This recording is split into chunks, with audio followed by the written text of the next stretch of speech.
Assalamualaikum warahmatullahi wabarakatuh.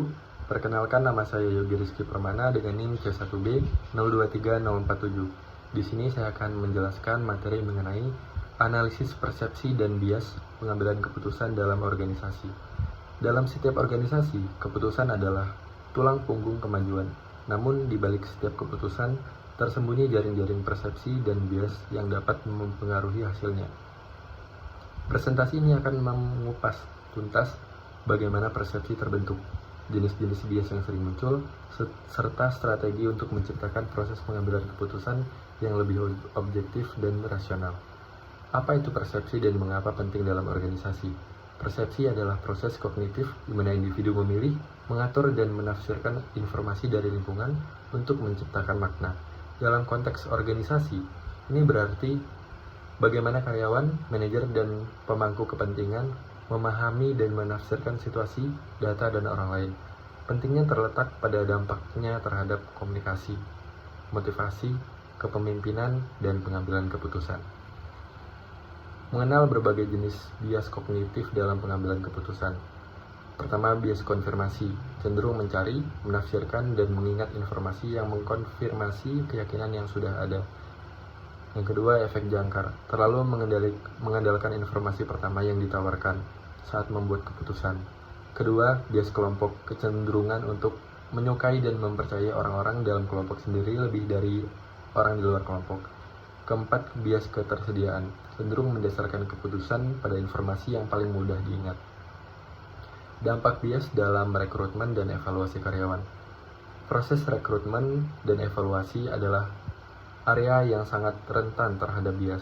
Ini dapat menyebabkan keputusan yang tidak adil dan merugikan, baik bagi individu maupun organisasi.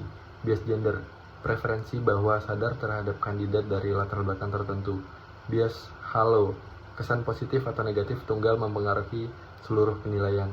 Bias afinitas, memilih kandidat yang mirip dengan dirinya sendiri. Bias resensi, penilaian evaluasi kinerja yang terlalu didominasi oleh kejadian terbaru. Bagaimana bias mempengaruhi inovasi dan adaptasi organisasi? Ketika bias merajalela, kemampuan organisasi untuk berinovasi dan beradaptasi akan terhambat. Keputusan yang disadari bias cenderung mengarah pada pemikiran kelompok dan retensi terhadap ide-ide baru. Itu dapat mengurangi keragaman ide, menghambat eksperimentasi, dan resistensi terhadap perubahan. Strategi mengidentifikasi dan mengurangi bias persepsi. Pertama, edukasi dan pelatihan. Meningkatkan kesadaran tentang bias kognitif dan dampaknya melalui lokakarya dan sesi pelatihan. Kedua, strukturisasi proses. Menerapkan proses yang lebih terstruktur dan terstandarisasi untuk rekrutmen, evaluasi, dan pengambilan keputusan. Ketiga, mencari perspektif beragam. Secara aktif mencari dan memasukkan dari berbagai individu dan kelompok untuk menantang pemikiran kelompok. Keempat, debiasing pribadi. Mendorong refleksi diri dan penggunaan teknik seperti premortem, membayangkan kegagalan di masa depan untuk menguji keputusan. Peran kepemimpinan dalam membangun budaya pengambilan keputusan yang objektif.